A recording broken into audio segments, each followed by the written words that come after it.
राज का उत्तम सत्य धर्म है, तो उस उपलक्ष्य में मैं अपने विचार आप सभी के सामने रखना चाहूँगा। सबसे पहले तो मुझे ये बताइए, सत्य क्या है?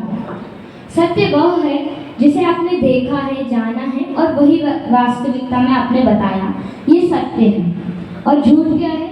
जिसके पीछे आपको तैयारी करना पड़े, उस चीज़ को समझना पड़े और बार बार उस चीज़ को ध्यान में रखते हुए दूसरा झूठ बोलना पड़े। एक झूठ के पीछे 100 झूठ बोलना पड़े, यह है झूठ। मैं आपको एक उदाहरण देता हूँ।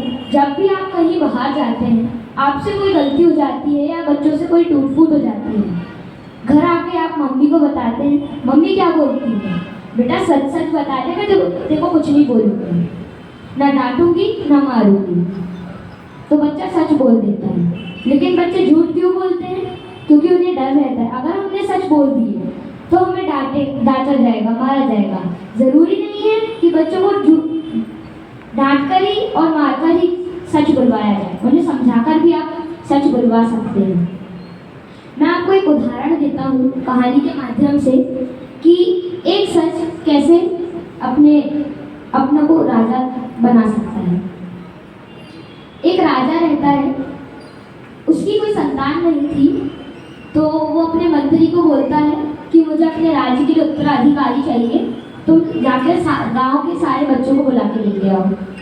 वो मंत्री गया और गांव के सारे बच्चों को बुलाकर लेकर आ गया और गांव के सारे बच्चों से एक एक बीज दिया और बोला, इस बीज को 3 माह में जो सबसे हरा भरा और बड़ा पौधा बनाकर लेके आएगा, मैं उसे अपना राज्य का उत्तराधिकारी चुनूंगा।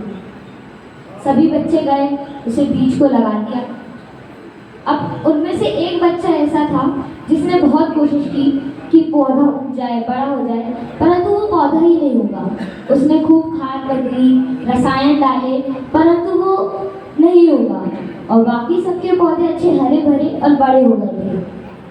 तो 3 माह बाद वह सारे बच्चे महल पहुँचे।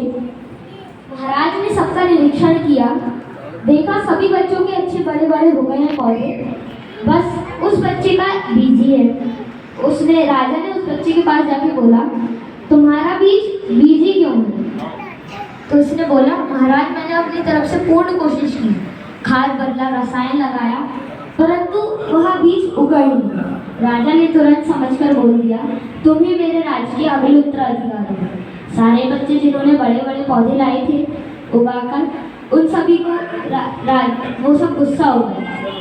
जब तो वो बच्चे बोलने लगे, महाराज हमने तो इतने अच्छे से बड़े बड़े पौधे करे, परंतु आपने तो उन्हें बना दिया।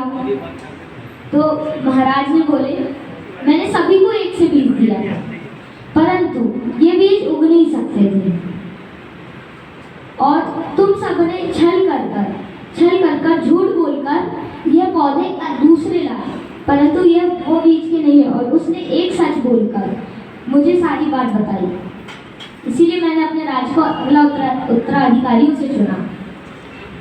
तो कैसे आप सब तो समझ ही गए होंगे मैं क्या बोलना चाह रहा हूँ कि एक सच आपको राजा बना सकता है और एक झूठ आपको कुछ भी नहीं।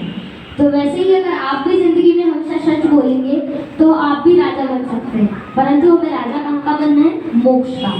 और अगर आप झूठ बोलेंगे तो आपको नरक गति में जाना पड़ेगा। मेरा भी यही कहना है कि सब सच बोलें और बोलिए उत्तम सत्य धर्म की जय।